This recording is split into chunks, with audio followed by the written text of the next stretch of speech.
semangat dalam membimbing kita, ya. Dan saya mendengar selalu betapa giat beliau di tempat ini yang sangat luar biasa. Maka patut kita bersyukur, ya, adanya beliau. Dan ini adalah kawan saya juga yang dikenal bagaimana ikhlas dan juga semangatnya beliau kalau bicara masalah agama. Begitu juga ada kawan saya di sini, Ustaz Tengku Kamil Syafruddin, ya. Merupakan kami satu sekolah juga dulu, ya. Alhamdulillah. Maka saya ke Melabu tidak akan mungkin kalau tidak berjumpa dengan dua kawan saya ini. Alhamdulillah Allah berjumpakan, bukan di kedai kopi tapi di masjid. Itulah dia suka kita, ya, kawan-kawan di masjid jumpa di masjid. Setelah itu ke kedai kopi nggak ada masalah, tapi masjid dulu. Kemudian yang dimuliakan Allah, Tengku Khatib, Tengku Imam, ya, dan Tuha Pet, Tuha Lapan, Simpang Pet Runding, ya, dan mandum jamaah yang dimuliakan Allah, Bapak Ibu, ya, tokoh-tokoh masyarakat, alim ulama semuanya. Alhamdulillah, kita masih dalam nuansa adalah memperingati Maulid Nabi sallallahu alaihi wasallam. Kita ingin untuk menggelorakan kembali cinta kita kepada Nabi sallallahu alaihi wasallam. Ya, jadi kami pulang dari Tapatuan dan juga Abdia juga kita ingin menyampaikan tentang mari kita, ya, memperbaharui cinta kita kepada Rasulullah. Mari kita berbicara banyak tentang Rasulullah sallallahu alaihi wasallam, karena seperti tadi malam kami sampaikan di Masjid Asyura bahwa ketika peringatan Maulid Nabi itu yang kita ingat justru apa? Maulud. Put ingat Maulud, ingat ke Nabi, put ingat ke bu je lah tu punya pegah Maulud.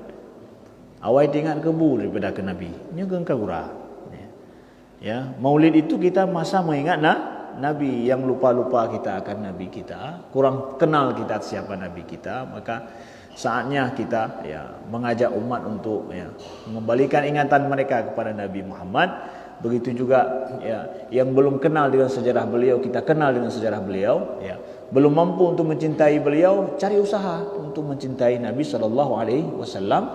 Yang belum banyak peduli dengan sunnah Nabi, ya, mari kita ajak untuk banyak peduli dengan sunnah Nabi sallallahu alaihi wasallam. Itu semangatnya, semangat peringatan Maulid. Adapun berupa apa yang dimakan atau yang lain itu sesuai dengan budaya suatu tempat, itu adalah hanya sarana wasilah saja untuk memperlancar, ya, mengajak orang-orang, mengajak umat Nabi untuk mengingat beliau. Nah, begitu saudaraku yang dimuliakan Allah.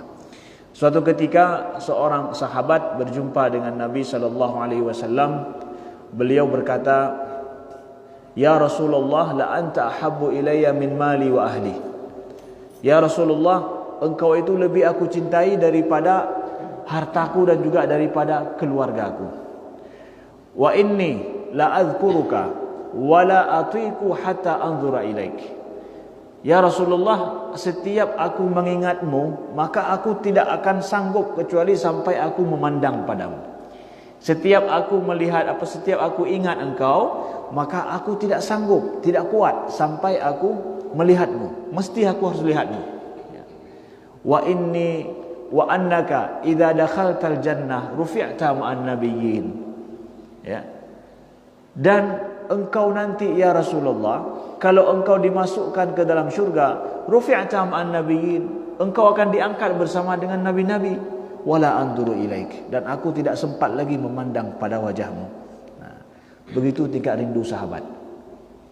Jadi sampai kalau dia mengingat nama Nabi itu enggak sanggup, harus dicari Nabi di mana sampai dilihat wajah Nabi sallallahu alaihi wasallam, ya, baru, ya, terobati rindunya, baru terobati cintanya. Nah, dan sedih lagi sahabat ini, katanya apa? Kalau nanti engkau masuk ke dalam syurga ya Rasulullah, engkau akan diangkat bersama dengan para nabi-nabi dan aku tidak bisa lagi melihatmu.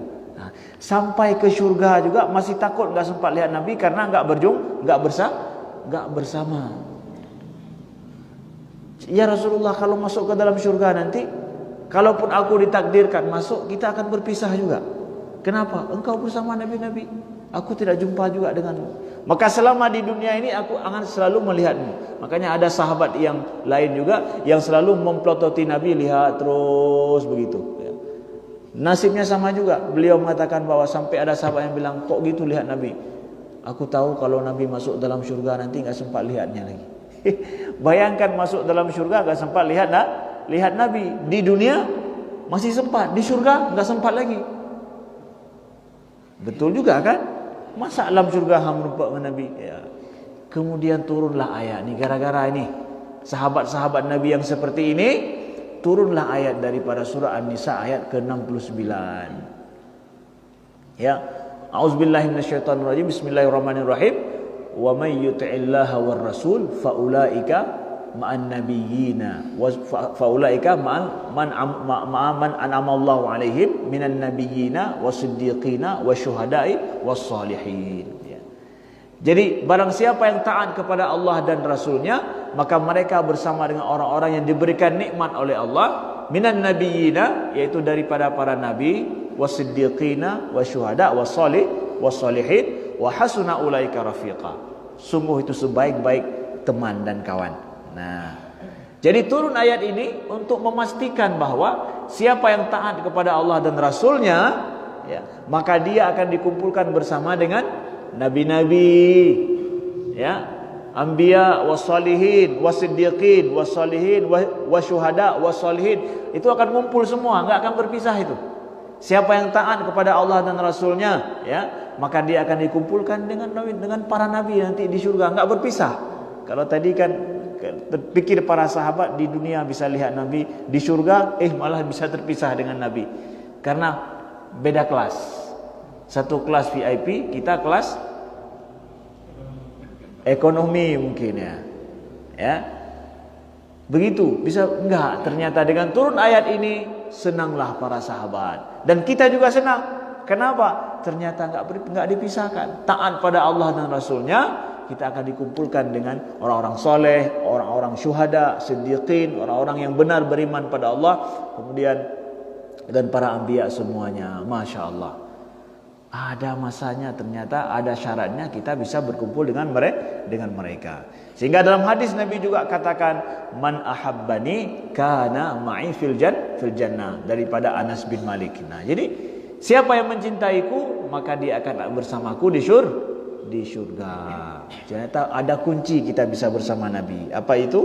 Bersama Nabi, kalau kita mencintainya, ada rasa cinta kita kepada Nabi, maka insya Allah kita akan dikumpulkan dengan Nabi di surga. Siapa yang cinta pada Nabi? Ya. Siapa? Ya. Jangan segan-segan mengatakan I love you ya Rasulullah. Aku cinta padamu ya Rasulullah. Demi Allah, ada orang yang enggak pernah dalam hidupnya mengucapkan itu. Demi Allah, naureng yang hana tom pernah laudet mengucapkannya. Aku cinta padamu ya Rasulullah. Hantam pernah hidupnya. Ke perumah ke lebih-lebih lah. Ke perumah ke lebih-lebih lah. Ya, hyper man tapi tak belanja, tapi peng, tapi nyo, tapi jiman kecintanya. Ya. Kun ucapkan itu, ya. Aku mencintaimu ya Rasulullah, ya Rasulullah. Sebagaimana para sahabat mereka mengucapkan itu. Gekun aja, lun cinta kepada ya Rasulullah. Seperti Umar bin Khattab radhiyallahu anhu, beliau mengatakan bahwa ya Rasulullah la anta habbu ilayya ya min kulli syai' illa min nafsi. Ya Rasulullah, engkau adalah orang yang paling aku cintai daripada segala sesuatu kecuali dari diriku. Artinya apa? Ya Rasulullah, memang engkau orang yang paling aku cintai, tapi aku lebih cinta pada diriku sendiri. Engkau nomor 2. Kata Nabi, la ya Umar, bal hatta akuna ahabba ilaika min kulli syai'. Tidak bisa Umar, tapi aku harus lebih engkau cintai daripada segala sesuatu, daripada siapapun. Jadi Umar belak-belakan, beliau mengatakan bahwa ya engkau ya Rasulullah lebih aku cintai daripada segala sesuatu, tapi aku tidak bisa mencintaimu lebih daripada diriku. Diriku nomor 1, engkau nomor 2. Kata Nabi, tidak. Lalu kemudian Umar bin Khattab berkata bahwa ya Rasulullah, la anta ahabbu ilayya min nafsi. Engkau lebih aku cintai dari diriku sendiri. Kata Nabi, al-ana ya Umar. Sekarang wahai Umar, baru sempurna imanmu, ya. Maka iman kita juga, ya, itu bergantung kesempurnaan iman kita kepada kemampuan kita untuk mencintai Rasulullah daripada segala sesuatu. Nah, makanya para sahabat sanggup untuk mereka itu menghidupkan dan mengamalkan sunnah Nabi, dan mereka mampu untuk mentransfer agama ini mati-matian sampai terbela betul agama ini. Tak lain salah satu kuncinya karena mereka sangat mencintai Rasulullah sallallahu alaihi wasallam.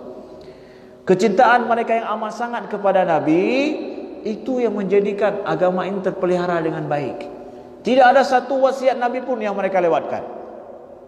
Karena ini wasiat Rasulullah. Ya. Karena apa? Cinta mereka penuh kepada Nabi sallallahu alaihi wasallam tanpa ragu. Nah, makanya para sahabat kalau duduk bersama Nabi, ya, ada yang mengatakan bahwa, ya, itu seakan-akan di atas kepala mereka itu ada burung, ya.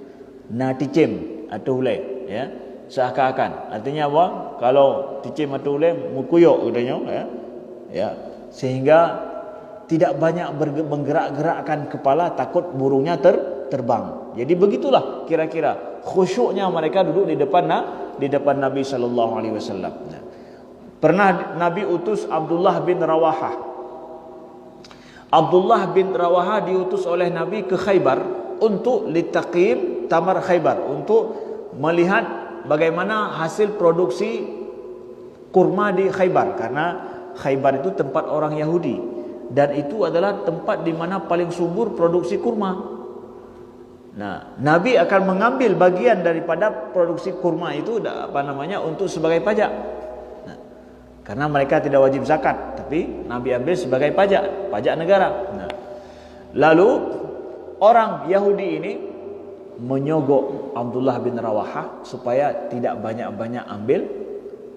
Tidak banyak ambil apa? Ambil pajak daripada kurma. Na ilmiahnya nawai. Kira-kira na. Hai ho, na ilmiahnya nawai. Ya. Tanya hana masalah, kenang pajak paduk mesti bega. Kenang pajak 5%. Hana masalah. Yang penting yang jatuh boleh. Yang jatuh. Babu kun hasil 100,000 ton. Penduk mentang 500 ton. Hana masalahnya.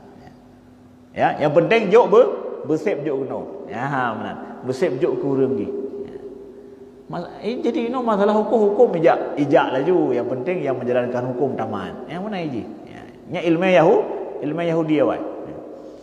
Jadi disogoklah Abdullah bin Rawahah ini supaya tidak mengambil pajak banyak, tapi diberikan kepada Abdullah bin Rawahah. Apa kata beliau? Ji'tukum min ahabbun nasi ilayya wa antum abghadun nasi ilayya akthar min qiradati wal khanazir. Kata beliau, aku datang diutus oleh orang yang paling aku cintai di atas muka bumi ini, kata beliau. Dan kalian ini orang Yahudi adalah orang yang paling aku benci lebih daripada qiradah, lebih daripada monyet dan babi. Tapi aku tidak akan pernah berbuat tidak adil pada kalian, karena aku disuruh berbuat adil oleh Rasulullah sallallahu alaihi wasallam. Tenang, aku benci sama kalian, tapi aku disuruh berbuat adil oleh orang yang paling aku cintai. Aku tidak akan pernah membohongi kalian. Aku tidak akan berbuat curang pada kalian. Man lagi nyo kiban. Na jana aja tagok, dumna kira-kira habis peng tak tagok orang lagi. Sek peng tak tagok. Cukup uang kita sogok orang begini. Nah, beginilah kata orang Yahudi, bihadza qamat ya al-adl fil Islam. Dengan lagi nyo keadilan muncul di dalam Islam. Hana balain. Karena apa? Cinta mereka kepada Nabi sallallahu alaihi wasallam. Nyo Nabi yang you lagi nyo. Makanya kami sampaikan selalu kepada ayat Allah bahwa wa'lamu anna fikum Rasulullah. Ketahuilah wahai umat Nabi bahwa bersama kalian itu ada Rasulullah. Ya. Bersama kita itu ada Nabi. Walaupun Nabi sekarang sudah wafat, ya, tapi Allah mengatakan dalam Al-Quran, bersama kalian itu ada Nabi. Bersama kita ada Nabi. Mana sunnahnya, hadisnya, Al-Qurannya yang diturunkan, dibawakan oleh Nabi. Bukan Nabi mati-matian itu berjuang demi Al-Quran. berjuang demi untuk menegakkan wahyu Allah ini. Jadi seakan-akan wah Nabi anale. Jadi galak-galak tanya orang itu. Wa'lamu anna fikum Rasulullah. Ya, bersama kalian itu ada Nabi. Berbuat adillah dalam segala hal. Ya, maka berbuat adil itu adalah merupakan sunnah Nabi yang paling luar biasa, yang paling dahsyat, dan itu adalah merupakan sunnah Nabi yang begitulah Islam akhirnya tegak gara-gara keadilan itu. Nah, maka saudaraku yang dimuliakan Allah, mari kita lihat beberapa sunnah Nabi yang terbengkalai, bukan terbengkalai, tapi tidak dianggap sunnah. Ya. Tidak dianggap sunnah seakan-akan. Ya. Menegakkan keadilan yang pertama ini adalah sunnah Nabi dan merupakan inti daripada Islam. Ya. Sebagaimana tadi malam kami sampaikan tentang amanah. Ya. Amanah itu adalah inti daripada akhlak Nabi SAW. Kemudian kita lihat amanah sunnah yang lain. Rasulullah SAW dalam sejarah beliau, kita lihat sejarah hidup beliau. Nah, merasa diri kita thiqah kepada Allah Subhanahu wa taala, yakin kepada Allah dengan seyakin-yakinnya, ya. Dan kita percaya selalu akan pertolongan Allah dalam kondisi yang sempit. Itu merupakan ajaran dan sunnah Nabi, sunnah kehidupan yang diajarkan Nabi SAW. Berapa lama Rasulullah SAW berjuang di Makkah? 13 tahun. Dari 13 tahun ini ada 3 tahun di mana Nabi paling sulit hidup beliau di Mekah. Ada 3 tahun lamanya diboikot Nabi SAW bersama dengan umat Islam yang lain, ya, di sebuah lembah. Yang di lembah itu diboikot, tidak boleh masuk makanan ke lembah itu, ya. Kemudian setelah itu orang-orang Muslim juga yang membela mereka itu tidak boleh dikawini dan dinikahi, tidak boleh. Jadi diboikot oleh orang Quraisy dalam sebuah traktat mereka buat. Berapa lama? Bukan 3 bulan, bukan setahun, tapi 3 tahun lamanya. Sampai Nabi dengan para sahabat yang lain di Mekah itu harus makan daun yang dimakan oleh onta karena tidak ada makanan. Payah pajo onaleung. Bahasa Yunannya onaleung. Mai dia ada onaleung, tapi daun-daunan hijau yang dimakan oleh onta yang ada duri-durinya itu. Kan pohon-pohon di sana, pohon tempat tandus kalaupun ada, tapi banyak duri. Nah, payah pajo on kaya.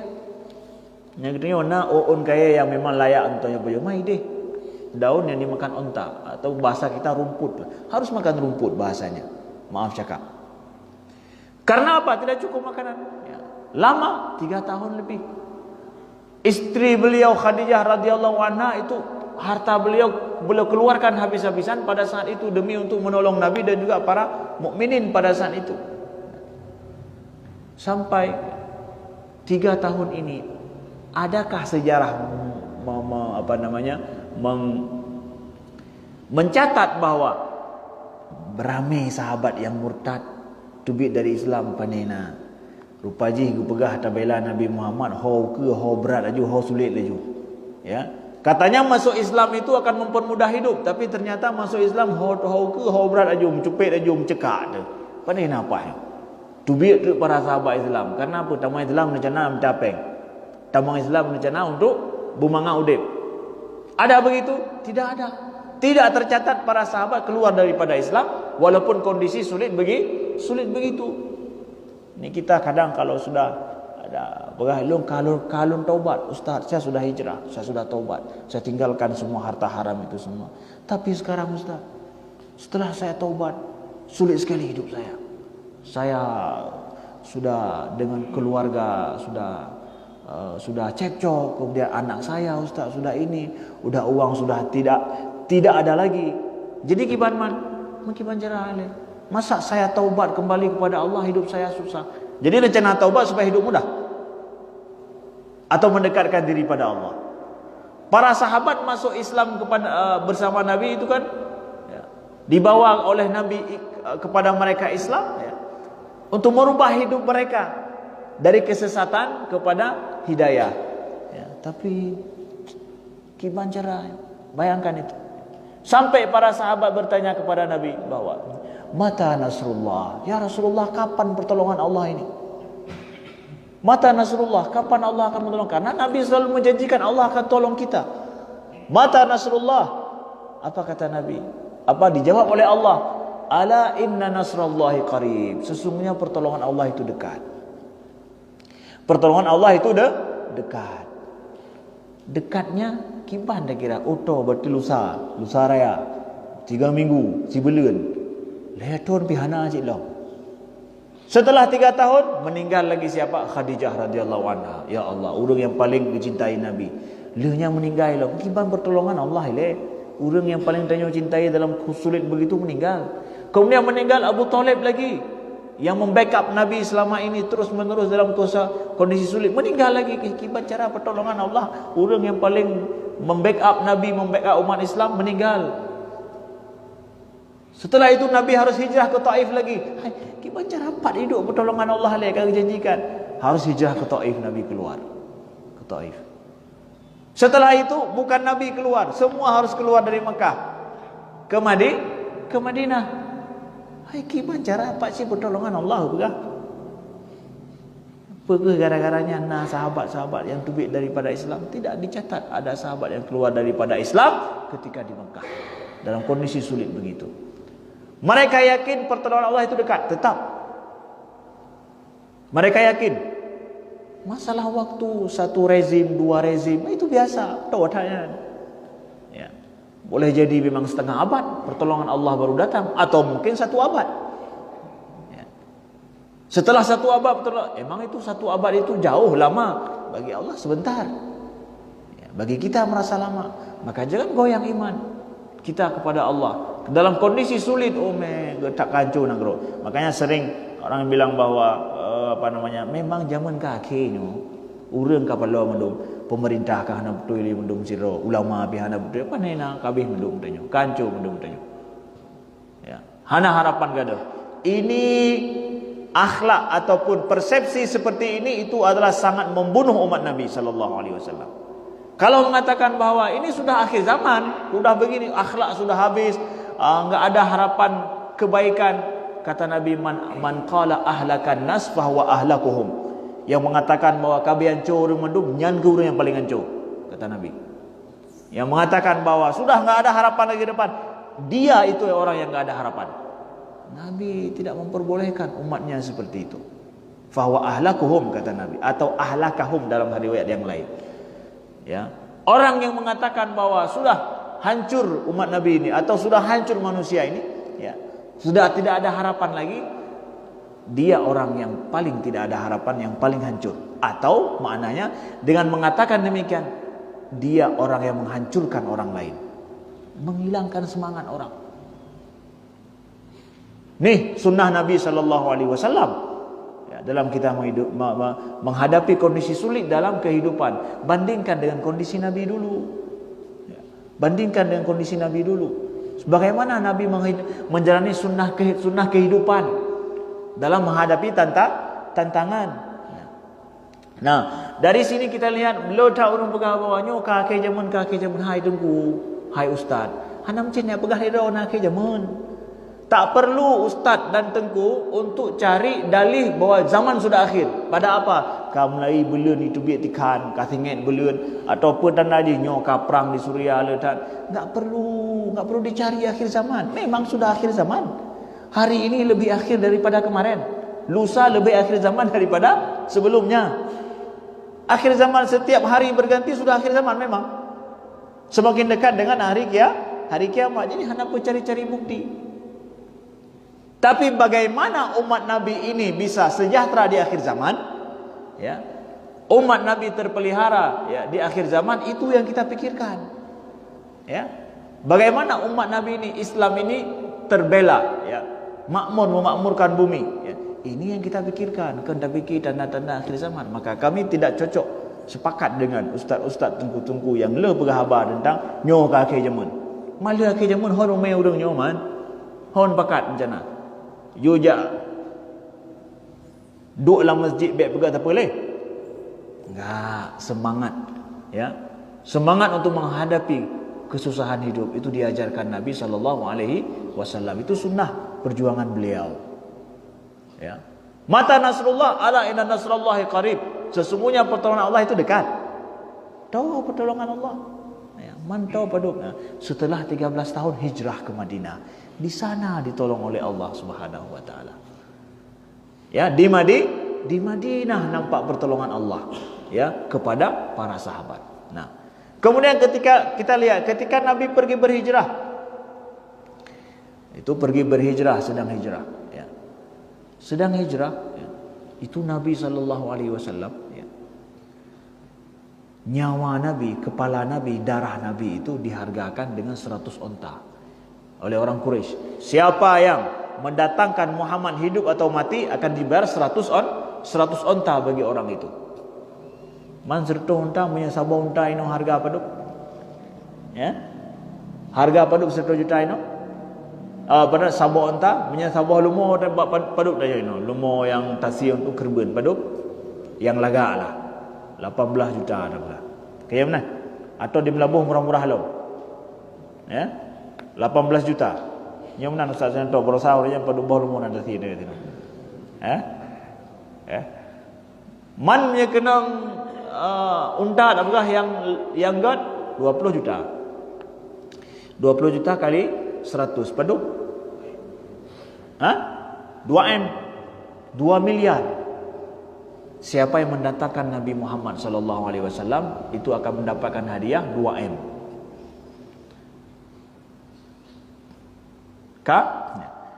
Lalu siapa yang sangat berambisi untuk ini? Suraqah bin Malik. Suraqah ya, berambisi sekali untuk mendapatkan Nabi ya, supaya mendapatkan onta 100 onta dia. Akhirnya kita tahu dalam perjalanan hijrah Nabi, dia kejar Nabi dan dia dapati informasi Nabi itu sedang menuju ke Madinah ya, melewati jalan rahasia. Dia kejar Nabi sallallahu alaihi wasallam ya. Ya. Ketika kita tahu dalam sejarah dia terperosok kudanya ya. Dia tidak bisa mendekati Nabi sampai akhirnya dia berdamai dengan Nabi, tidak akan membuat usil ataupun membuat sesuatu yang merugikan Nabi. Nah, akhirnya Nabi berdialog, berjumpa dengan Suraqah. Di sini apa kata Nabi? Wahai Suraqah aslim, wahai Suraqah masuk Islam. Damai Islam. Nah, Nabi tawarkan masuk Islam. Dia ingin membunuh Nabi atau ingin menangkap Nabi, Nabi tawarkan masuklah Islam. Setelah akhirnya dia damai, akhirnya betul dia tahu bahwa ini adalah Nabi, enggak mungkin untuk ditangkap. Nah, ya, kemudian Nabi tawarkan aslim, masuklah Islam. Suraqah mengatakan enggak, saya tidak mau masuk Islam. Dia enggak mau masuk Islam. Kan dia itu sudah menyatakan dirinya kalah. Cok oleh Nabi pendiam oleh Abu Bakar, hang kata mai dalam tak ada ku bawa api. Hana sokalan tino. Namnan hana tidak. Nabi biarkan, enggak mau masuk Islam enggak. Kemudian Nabi bilang sama Suraqah, wahai Suraqah, wahallaka min sawari Kisra. Wahai Suraqah, mau tidak engkau, karena enggak mau masuk Islam nih, mau tidak engkau memakai baju kebesaran Raja Kisra? Baju kebesaran maksudnya kan baju raya hanya pakai, maksudnya baju istana, baju raja nah. Menyatanya udah pakai baju si pakai kebesaran, hanya pakai berarti konnya maksudnya. Ya, baju kebesaran ini maksudnya adalah memang baju yang menjadikan raja itu adalah raja, baju raja itu memang dengan mahkotanya. Nah, mau tidak engkau pakai baju dan mahkota daripada raja Persia? Nyan kepegari Nabi sallallahu alaihi wasallam. Yang pada saatnya Persia lagi Cina saatnya lah ada bukan. Ya. Lagi Cina saatnya. Ya. Coba bayangkan tawaran ini kepada Suraqah. Kapan ditawarkan Nabi?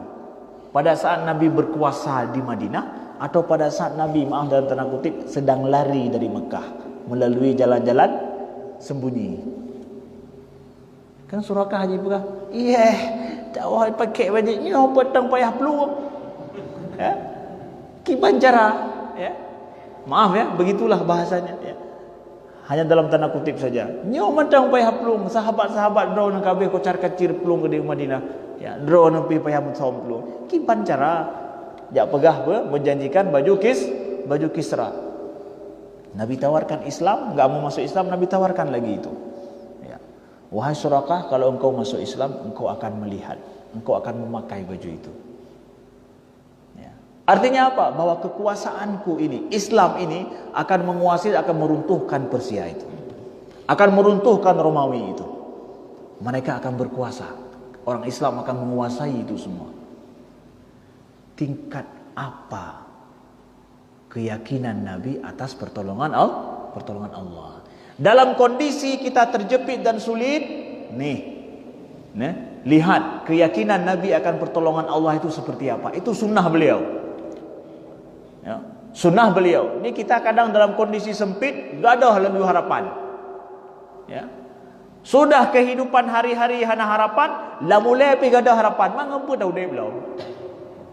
Ya, dengan apa kita hidup lagi ini? Ya. Pada saat anak kita ini, maka orang tua ini perlu paham sunnah Nabi ini, bahwa ketika anak kita atau kondisi kita sulit di rumah, dihantui mungkin bangkrut dalam usaha kita, ya, sehingga anak-anak kita ini dulu, ya, ketika sulit anak kita, berikan harapan besar bagi dia. Baiklah sulit dalam kehidupan kita, udah harapan juga hilang, ya udah matilah. Paling kurang pada saat terjepit hidup kita, harapan kita masih tinggi. Itu sunnah Nabi. Ya, sunnah Rasulullah sallallahu alaihi wasallam dalam menjalani hidup. Nah, beliau tawarkan harapan tinggi kepada Suraqah. Tapi tetap dia tidak masuk Islam. Tetap tidak masuk Islam. Pulang dia ke Mekah, ya, mengatakan bahwa Muhammad itu dijaga, enggak ada harapan. Kalian enggak perlulah janji-janji 100 unta itu, enggak perlu. Muhammad sudah sampai ke Madinah, enggak ada lagi cerita, kata Suraqah. Nah. Tapi apakah Suraqah dalam hidup dia masuk Islam? Masuk Islam. Pada masa Umar bin Khattab, dia telah masuk Islam.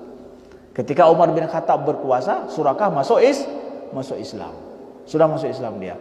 Dan Suraqah ini, ya, termasuk adalah, ya, dia termasuk orang yang masuk dalam pasukan yang pergi untuk menaklukkan Persia. Setelah Persia ditaklukkan, maka dibawalah isi istana itu, baju-baju Persia, baju-baju raja Persia, kemudian mahkota, pokoknya berlian-berlian itu semua dibawakan kepada Sayyidina Umar bin Khattab radhiyallahu anhu. Ya. Siapa orang yang pertama beliau panggil? Aina Suraqah? Di mana Suraqah? Nabi panggil Suraqah kemari. Nabi. Dibawalah Suraqah kemari. Beliau Umar bin Khattab mengatakan bahwa, wahai Suraqah, inilah janji Nabi padamu. Ya, janji Nabi padamu. Ya, beliau pakaikan karena Nabi sudah wafat. Beliau pakaikan mahkota itu dengan baju itu. Wahai Suraqah, menangis Umar. Geklik Umar. Ini janji Nabi padamu. Nabi bawa Suraqah tawaf. Artinya tawaf apa? Berkeliling kota Madinah. Ya. Inilah janji Nabi pada Suraqah, dan sudah terjadi. Berapa lama? 10 tahun lebih. 10 tahun lebih janji Nabi terpenuhi. Karena apa? Yakin itu tuh. Yakin tadi itu. Katanya baru siga gagal, kabeh cerita apa ni nak harapnya mujizat Tuhan mentang mungkin le tak. Yang baru 3 gagal, ya. Atau tantangan mungkin besar dahsyat kita lihat, ya. Sudah. Makanya limbung umat Nabi hari ini adalah ketika hilang siqah mereka, yakin mereka atas pertolongan Allah. Maka orang yang tidak yakin dengan pertolongan Allah tidak pantas untuk ditolong. Tidak pantas untuk ditolong. Kalau seandainya para sahabat Nabi dulu, ya, tidak yakin betul dengan pertolongan Allah, hanya dengan kesulitan terus, ya, yang mereka hadapi, hilang harapan hidup mereka, hilang harapan menang dalam Islam, ya udah, selesai Islam dulu. Tapi Nabi tidak pernah mengajarkan itu, ya. Ketika Nabi dalam perang Khandaq, kita lihat, ya, dalam perang Khandaq nih, ya, Nabi memukul dalam perang Khandaq itu perang yang sangat sulit bagi Nabi dan juga para sahabat dulu, karena itu perang koalisi. Artinya orang Yahudi, orang musyrikin Jazirah Arab semuanya berkoalisi untuk menggempur kota Madinah. Nabi sudah memperkirakan kalau mereka menggempur kota Madinah bisa hancur. Ya. Maka Nabi mencari taktik yang paling jitu. Apa taktik yang paling jitu ya dalam berperang ini? Ya. Akhirnya Nabi dapat ternyata dari Salman Al-Farisi. Salman Al-Farisi sebelum perang Khandaq itu baru saja selesai keluar jadi dari budak. Artinya baru lepas dari budak dia. Baru tertebus dari budak beliau. Karena beliau seorang masuk Islam tapi status seorang budak pada orang Yahudi.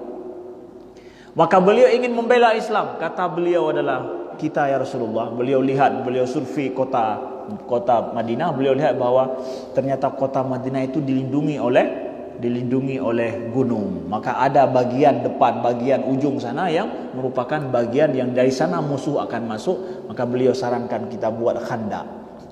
Khandak ini adalah parit. Nah, parit yang beliau buat itu ya, adalah parit yang tidak bisa diloncat oleh kuda. Nah, kuda meloncat itu paling kurang itu adalah 7 meter. Hanya kuda mempunyai grup gede ukuran 7 meter. Berarti harus lebih daripada 7 meter dibuat. Kalau lompat jatuh ke bawah kudanya. Nah, dibuatlah 7 meter. Berapa lebarnya 7 meter? Panjangnya kan 7 kali 7, punya 7 kali 7 lon biji cik pegat. Ya. Tanya biji di sini ya, tengok je dah pegat ya. Bukan, itu kilometer lebih. Dan itu kan tanah belang, persit bebatuan. Bebatuan kan tanah belang, hana beko long. Ya. Tak kira hana beko ya. Maka ide daripada Salman, kita akan buat parit yang enggak bisa dilewati oleh kuda. Nya kuda itu mau dalamnya lok loh. Berarti berapa kedalaman lagi? Sentimeter si dalamnya. Dah ijak juga gede. 3 meter lebih ke dalam. Bayangkan itu. Sekilo lebih. Mudah. Ngenjaro Nabi membuat. Batu lagi. Mustahil? Mustahil? Ini sunnah Nabi. Dah berapa ni? Kata cik lagi. Hasil lagi. Hasil dah buat. Hasil dah buat. Kita sudah mengatakan itu mustahil. Tapi Nabi mengatakan tidak. Kita akan pakai ide Salman ini. Maka para sahabat bekerja habis-habisan ya. Pada saat itu padahal tidak cukup banyak yang bisa dimakan, kondisi sulit karena panceklik, mereka bekerja. Ketika ada batu-batu besar yang enggak sanggup mereka hancurkan, mereka panggil Nabi, ya Rasulullah, ada batu besar itu kami enggak sanggup. Nabi yang datang. Di situ kemudian Nabi bacakan doa. Ya, Nabi pukul batu-batu besar itu sampai akhirnya pecah batu-batu besar itu. Nah, begitulah Nabi buat parit itu. Berhasil akhirnya terjadi perang tersebut, justru menang umat Islam karena tidak terjadi perang. Menang karena hanya terjadi perang. Karena apa? Pasukan koalisi Quraisy dan juga orang Yahudi melihat hantam pernah tangka na lagi nyo kiban cara pane akai fikir banyak lagi nyo pegot lagi nyo. Maka nakalan Muhammad Al-Fatih menaklukkan Konstantinopel, kapai atu gunung gede yang hanai fikir kafi. Lagi nyan menang orang Islam, ben fikir menang dengan nyo mukjizat dah kira ke. Nyo kampanye ke pemilu ke mukjizat dah fikir yang dibaca. Si dalam kampanye, dalam pemilu ke pubut yang hana fikir le orang le musuh Islam. Sanggup han sanggup berarti hana mampu lah kaku. Baik pegah Allah hana tolong. Nyola orang yang berjuang untuk agama Allah fikir mukjizat apa nyo, fikir ke mukjizat apa ketolong oleh Allah katanya. Yang buah nak betul lah. Buat hana betul lah ke mukjizat lo. Ha? Ikap lagi kan? Ha? Menggigit seperti itu? Tidak menggigit. Ikap. Ya. Sallallahu alaihi wasallam. Itu sunnah kehidupan yang diajarkan Nabi, dan beliau hidup dengan sunnah itu, yang padahal beliau bisa geleng palit cang lubu Belanda mati. Kenapa Nabi je pegat lagi gecang lubu Belanda mati. Kenapa Haur Aceh pegat Hawaii. Ya, tingkat kemampuannya cang lubu Belanda mati. Tapi Nabi hana gecang-cang manuk ilmu kira mati wa kafir kira ini hana. Ya.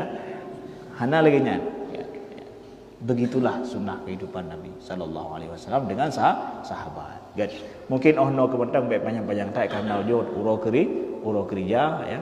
Jadi kerja menang Ustaz tu. Atau nak pertanyaan tikrek dua jicit menyahana lebih good. Ya. Ya. Silakan ada yang ingin bertanya silakan. Menyahaji lon tuan jawab lon titik jawapan bawa Ustaz tahu jawab tinggal. Ada? Tidak ada? Baik, terima kasih. Subhanakallahumma wa bihamdika asyhadu an la ilaha illa anta astaghfiruka wa atubu ilaika. Mohon maaf atas segala kekurangan dan kami wasiatkan jadilah majlis taklim itu mari perbanyak majlis taklim. Kemudian ada guru kita 1 2 di sini, ada Tengku Kamil, ada Ustaz Suyanto, ada Tengku Tafsir lagi di tempat ini ya, dan kawan-kawan tengku-tengku yang lain, ustaz-ustaz kita yang lain, perbanyaklah ke majlis taklim ya. Dan setelah datang ke majlis taklim baik tiron nak pakat lo urang lain nya tingkat pakat nuan matang hae urang don jadi pecit terlekai baru ron ya. Yang kan ya ron ka 3 bulan 2 bulan ka titon ya tiro matang tiron hanan pakat ngon yang lain maki pancit petarap pakat ngon yang lain. Hai kau urang ron urang luar yang hanan jagno maksudnya urang don hanan talahli ya.